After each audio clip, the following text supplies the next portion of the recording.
I forgot to mention you in my vlog, on my vlog. However, there's a lot of time. Successful. What is important is getting the content is very successful and well, nakita ko well versed ka sa ganun eh.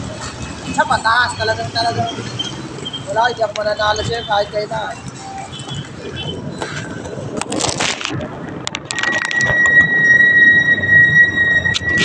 Good morning, good morning. Laging kasama, laging kaibigan. Basta wala lang sampalan. Morning! Nasaan ba tayo ngayon? We are now Hoy! Dito lang!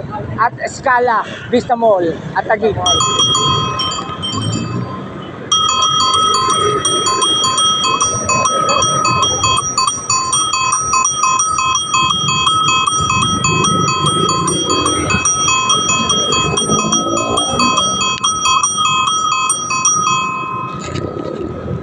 Para doon talaga yun eh.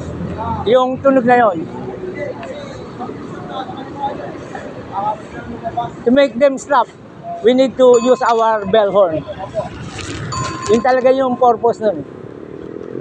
Although, kayang-kaya natin pasukin kanina pa para na-stop tayo dahil Sabi nila, accident happen at least you don't expect it.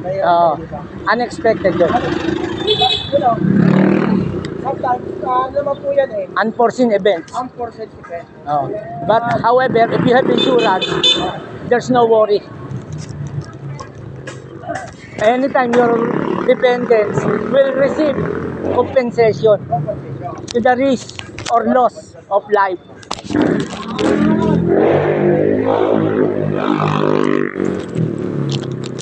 Talaga po eh. Simula yung mga nakatao, may batas na kaakibat yan eh.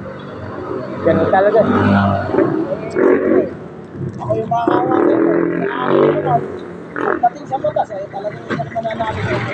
At sa lahat ng problemang tungkol sa batas, may solusyon yan. Batas din, di ba? Pero With the aid of hindi dun sa lahat ng inaasahan mo. Minsan, with the aid of ng abogado,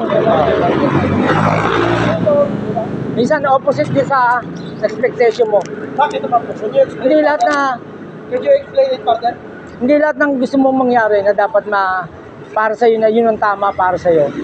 Hindi maibibigay sa iyo.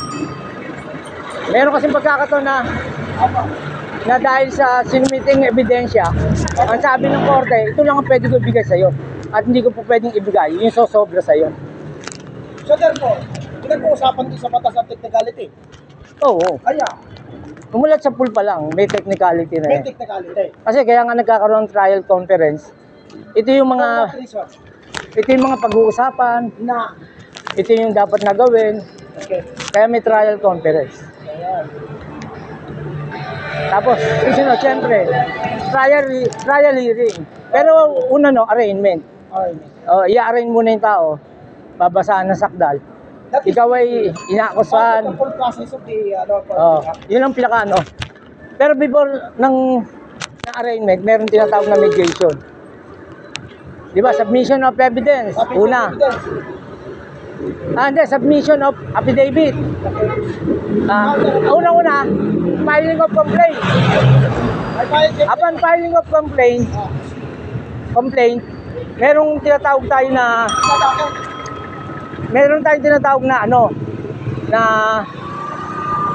mga attachment. This attachment, nakalagay din yung bakit ka nag-aakusa.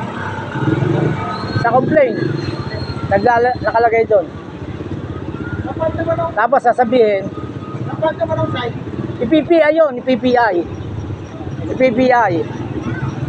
Preliminary investigation, patatawag yung kabilang side.